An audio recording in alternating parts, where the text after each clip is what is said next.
Hi guys, welcome to Get a Life TV, Season 1, Episode 12.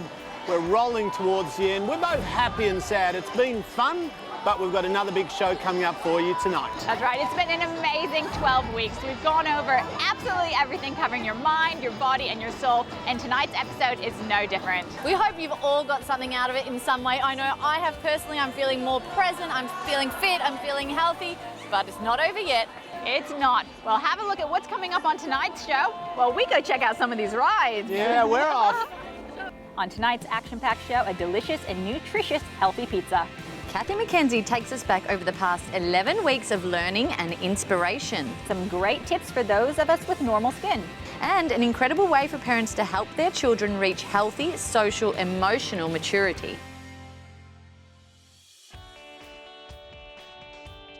Last week we met the people from Silent Yoga. This week we're going to continue the relationship with Silent Yoga at the beach, in the sand. Take a look. It's the fitness trend that's taken over the nation. I'm back with fellow yogi Brody, who's one of the instructors that is teaching silent yoga. For those people who may not be on trend with the latest in fitness, what is silent yoga? Silent yoga is using headphone technology which can create the ambience and the intimacy in a huge environment. It doesn't matter where it is, outdoors, in a noisy environment like gyms that are running multiple classes, community events. Basically, it's just something, that makes yoga accessible anywhere. Normally when you try to do something like yoga in the outdoors, the challenges are you might not be able to hear the instructor, you might not be able to hear the music. How do these headphones help enhance that experience? I think in two ways, really. Even for the teacher, my experience wearing the headset whilst I was teaching kind of gave me a feel of whether or not I was really expressing what I was saying. So when I noticed maybe I was a bit flat in certain moments, it enhanced it for me. And then I know just the way that the music came in through the headphones, everything's heard clearly, there's nothing missed.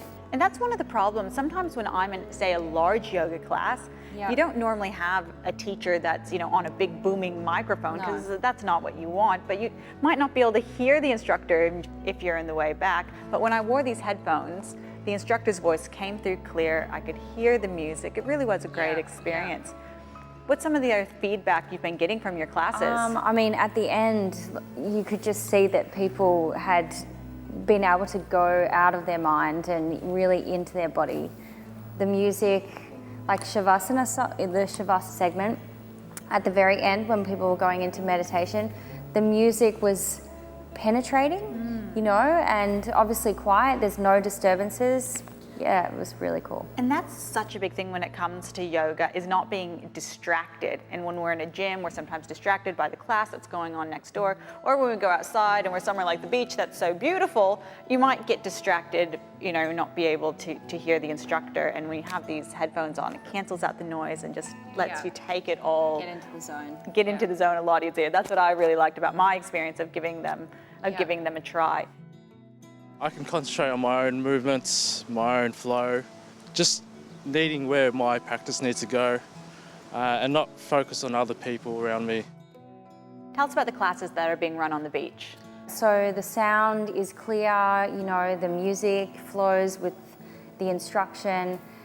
It's like, it's not distracting at all. You're really centered in that moment because there's only one thing you're focusing on. Isn't that great? And the problem with being at the beach is sometimes it's so windy, it would be quite hard to hear an instructor, but with the headphones on, the voice just comes through nice and clear. You can hear the music, because otherwise it's not going to go set up a big speaker on the beach, are you? But now this enables us to be able to do the yoga, hear the instructor, and that's it.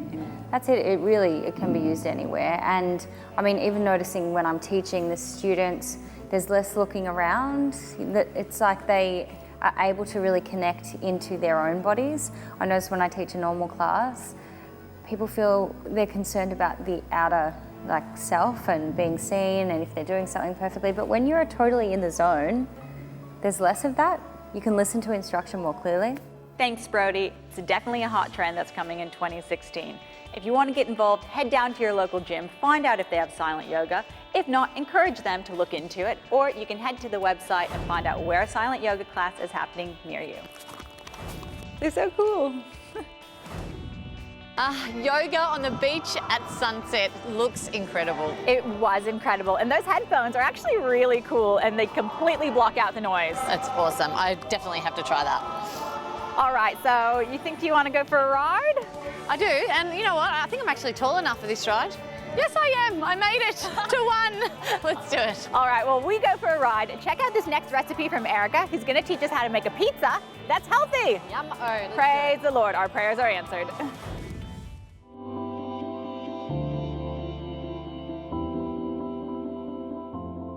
Hello, I'm so excited because this would be the one meal that I would make more than anything else in my household.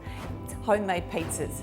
They're so delicious. I've entertained with these pizzas. I make them at least twice a week. They're a winner. Everybody loves them. So you start with pita bread. I'm a little bit lazy. If you want to make your own dough, please absolutely knock yourself out. So I'm starting with a little bit of pita bread, putting a bit of plain tomato sauce, or you could use a little bit of pesto, whatever. All right, then literally you start with any sort of veg or any sort of meat. So we're going to do a little bit of ham. Toppings are as whatever your imagination can dream up. Really, you can put it on a pizza. The key though is to have thin. You don't want too heavy bits of anything because it takes a really long time to cook and then it's very difficult to eat. You can use a pizza stone, which makes the base really crispy. If you don't have a pizza stone, use just the wire racks because then the base is absolutely beautiful. In it goes. 5 minutes later, and out we have, and you will love it. Okay, it's ready. Yoo-hoo! How good does that look? Good sharp pizza cutter. Oh, divine. I tell you, there's no one that's not going to love this pizza. And you are ready to go. Okay. What do you think? Hot but delicious. Yay! Enjoy.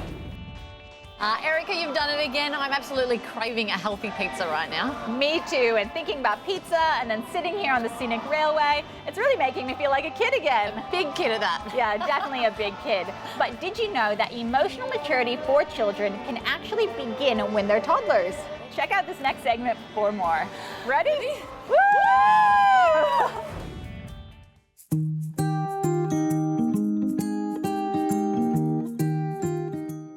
Hi everyone, I'm here with the very lovely Dr. Jane Williams from Gymbaroo. Hi Jane, what have you got for us today? Hi Maritza. Over the last 2 weeks we've shown how movement in early life can help hardwire a child for success both at school and in sport.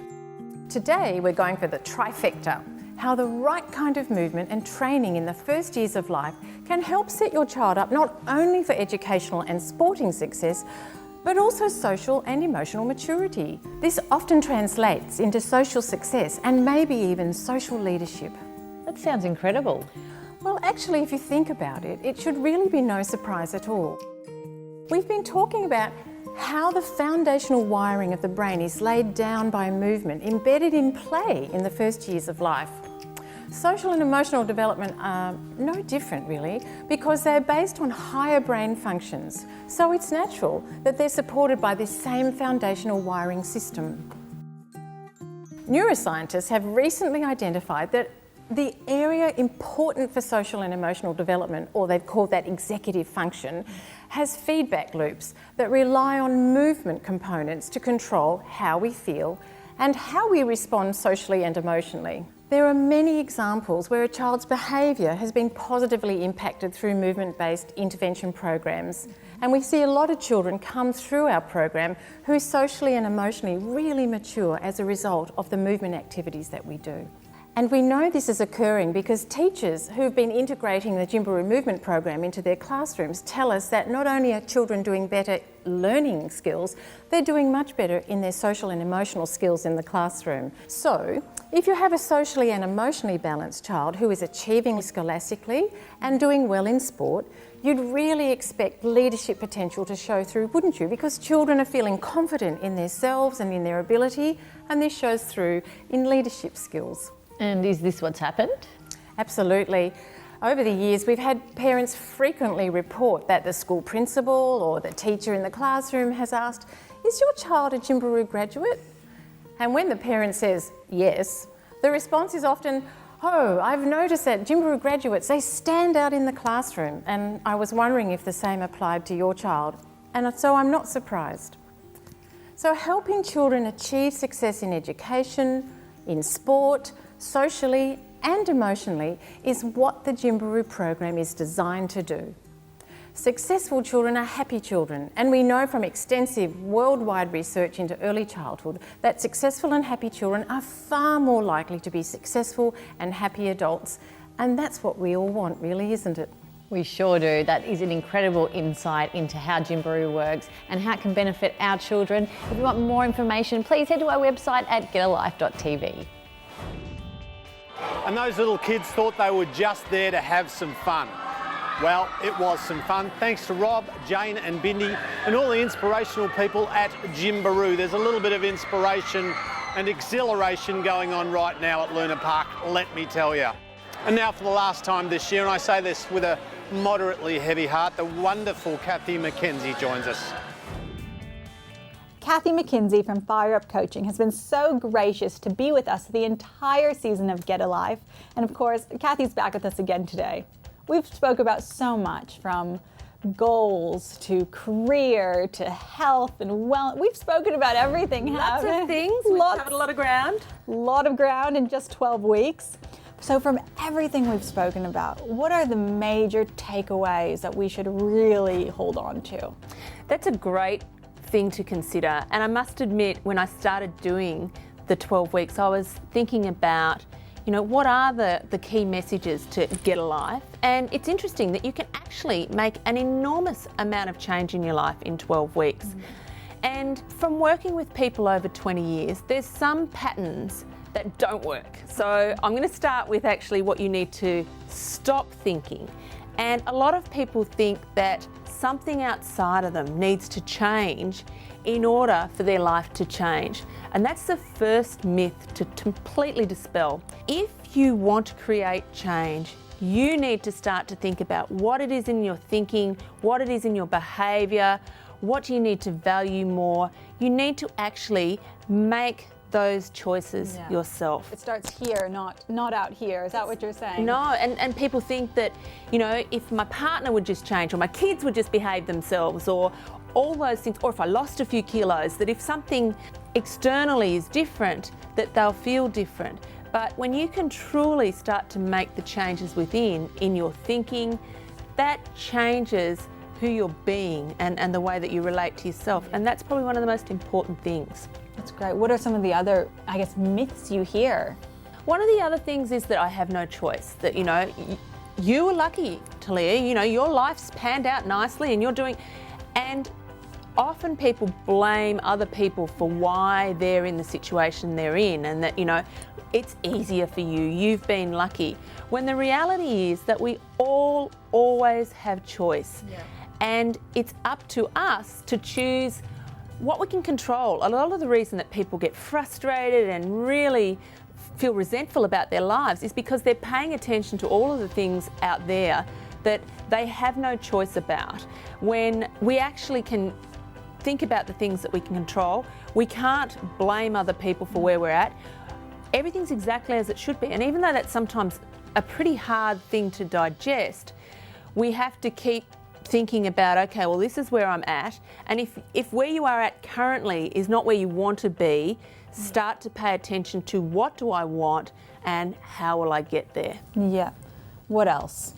I think it's something we've talked about a couple of times, is that people think the grass is always greener on the other side. That if The grass isn't greener on the other side. I swore it was.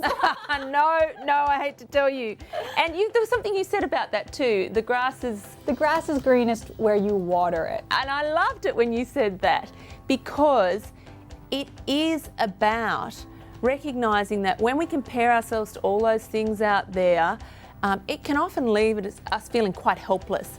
But the way to really feel worthy of where we are is to look at the effort and the actions that you can take to improve things in your paddock right now. So, make that choice. Think about what you want to control, what you want to influence, and do something about it. Take the effort. Change is not always easy, and it's not always comfortable. So you actually have to get comfortable with being uncomfortable.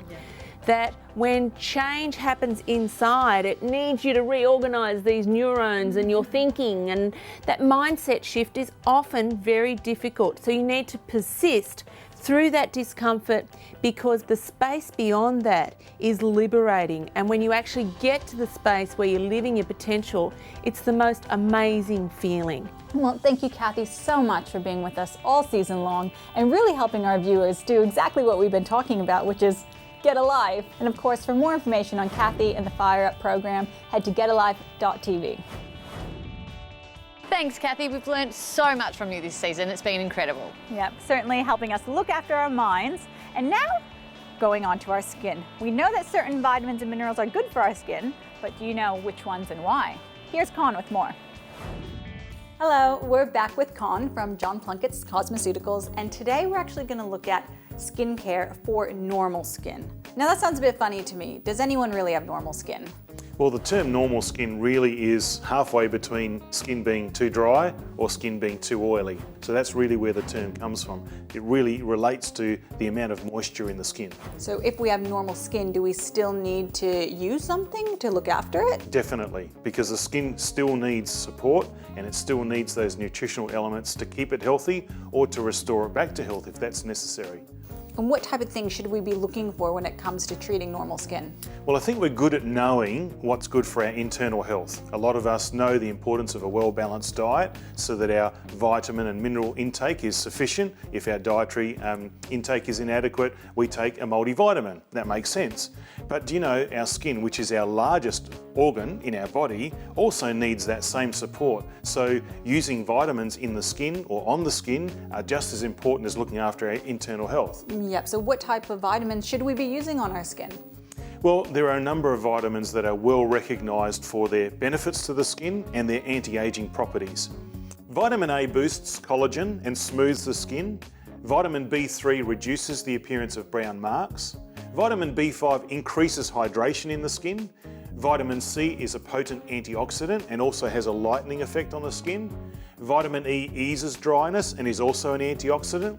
And vitamin F, which is also known as omega-3 and 6, boosts moisture in the skin.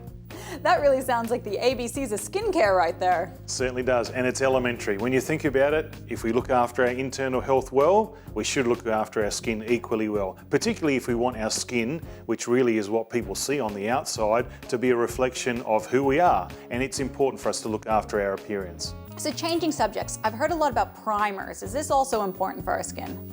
Well, primers actually can make our appearance look much better than it actually is, because primers actually have a neat way of filling little blemishes in the skin, so they can be fine lines or open pores, and also blurring those imperfections, so it can give you like the perfect model look just by applying. We need that for TV. So primers can be really useful under a makeup routine, and so just remember they have Cinderella effects. So when the clock strikes 12, all the magic stops. So it doesn't change your skin, it just really gives you that perfect model face on the outside, and over that you put your makeup and people will not even know who's underneath it. Do we also need to exfoliate our skin? Well, exfoliation actually is recognised as very important if we want to have healthy skin, because basically what exfoliation does, it removes the dead layer of skin, and with it we can remove all of the photo damage and pigmented and fine lines. All of those things can be removed very simply by exfoliating. However, we must remember that there's different types of exfoliation. You can use physical abrasion, which actually is like putting sandpaper on the skin. Oh, that doesn't sound nice. However, what's gentler is what we call chemical exfoliation, which is done softly and gently by using glycolic acid. And glycolic acid gently removes the dead skin layer and then allows new skin to be exposed. And the other thing to remember is when we're exfoliating, that's to be done at night time, so that before we expose our skin to the environment, it has a chance to rest overnight. And obviously using sun protection prior to sun exposure, because we are actually exposing new skin to the environment prematurely. But the results on clarifying the skin and improving the skin's appearance are amazing. Well, if you'd like to know more about these great products, head to the GetAlive.tv website, follow the John Plunkett link, and you'll see all the products we spoke about all season long, and maybe get your hands on a few of those. Well, Con, thank you so much. You have educated us, you have inspired us, and it's really been great. Thank you, Talia. Thank you, Con, and to the entire team at Plunkett's. You've been a wealth of information, and I can honestly say my skin is looking better because of it. I've really been using the products. No, you are. You're looking very radiant, I've got to say, Yes, Ty. well, I am over the moon. But good one. Now today, we want to thank everyone that's been on our show. We've learned so much. There's been so much brilliance and inspiration coming from all of these talented individuals, and we truly can't thank you enough. Let's have a look back at some of those people.